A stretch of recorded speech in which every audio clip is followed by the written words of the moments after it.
চাকরির আশায় অপেক্ষায় আর তার মাঝে বেআইনি নিয়োগের অভিযোগ। এই ক্ষোভে এবার রাস্তায় নামলো জনজাতি অংশের বেকার যুবক যুবতীরা। এডিসিতে চাকরির কেলেঙ্কারি নিয়ে সরব হয়েছে জনজাতির বেকাররা। তাদের অভিযোগ, প্রায় 120 জনকে স্বচ্ছ নিয়ম না মেনে বাঁকা পথে চাকরি দেওয়া হয়েছে, ফলে প্রকৃত যোগ্য প্রার্থীরা বঞ্চিত হচ্ছেন। এই ঘটনার প্রতিবাদে বিবেকানন্দ ময়দানের সামনে বিক্ষোভ প্রদর্শন করে জনজাতির বেকাররা। তাদের দাবি, নিয়োগ প্রক্রিয়া সম্পূর্ণ স্বচ্ছভাবে পরিচালনা করতে হবে এবং যোগ্যতা ভিত্তিতে বেকারদের সুযোগ দিতে হবে।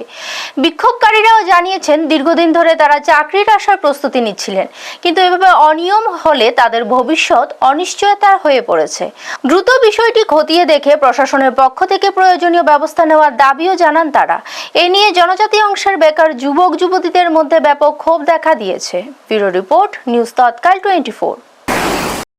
মিডিয়া ভাই বন্ধুদেরকে নমস্কার এবং এই দিনের বেলা এই দুপুরের অভিনন্দন আপনাদেরকে।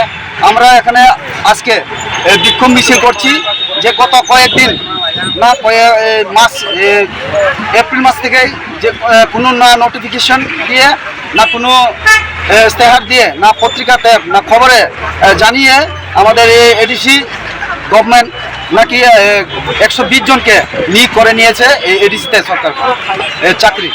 তাই এখন এইগুলো আমার দেখা যাচ্ছে আমাদের সোশ্যাল মিডিয়া বিভিন্ন মাধ্যমে, বিভিন্ন পত্র পত্রিকার মাধ্যমে যে এগুলো সব